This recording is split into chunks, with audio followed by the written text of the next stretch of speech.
The US's National Security Agency has been using the world's biggest internet companies to spy on foreigners. Leaked documents suggested the NSA was tapping directly into the servers of firms like Google, Facebook, and Apple.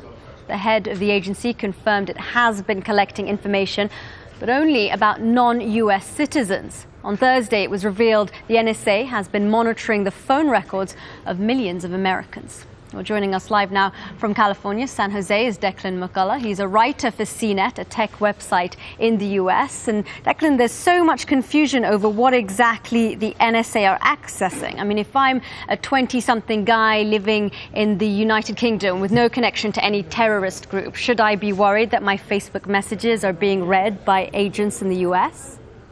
Oh, possibly. I mean, this is the NSA's goal in a way. It's in theory to spy on non-U.S. citizens. That's foreigners. Now, that's okay if you're a U.S. citizen, but if you're living overseas, then, yeah, you might be getting spied on. The only solace is that foreign intelligence agencies spy on Americans as well. The difference is that a lot of the world's communications, especially email and social networking streams, flow through right here where I am in Silicon Valley.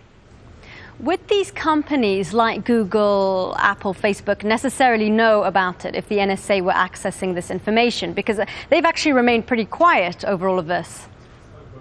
Well, there are a few reports in the last 5 or 6 hours that said the NSA has kind of backdoors into the servers. Direct connections is the language to Google and Apple and Facebook and Yahoo and Microsoft, pretty much all of the major companies. But these leaks, or the reports seem based on a leaked presentation. And I was looking at the presentation, and I'm not convinced that this is done with the cooperation of the companies. It seems like there are other explanations, like the NSA is tapping the backbone links, the AT&Ts and Verizons. We've known about AT&T and NSA cooperation for a decade or so, and then they can assemble this, and then people, NSA analysts can then query this database. But we're in the early stages of trying to figure out what's going on here. We won't know more for days or weeks, probably. Right. So what in these recent revelations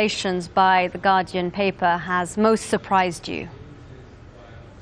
Well, it's a good question. I think it's kind of the blasé way in which U.S. intelligence officials are saying, yeah, of course. I mean, this is what we're doing. Why are you even surprised? But in reality, I think a lot of Americans are surprised because the National Security Agency and the U.S. intelligence apparatus have a lot of power, but they're not supposed to spy on American citizens. What we found out in the last 24 or 36 hours is that they're doing just that. The Verizon court order that was confirmed by 2 senators today talks not about international to international calls, but about domestic calls. Okay, Declan McCullough, very interesting there. Thank you for joining us.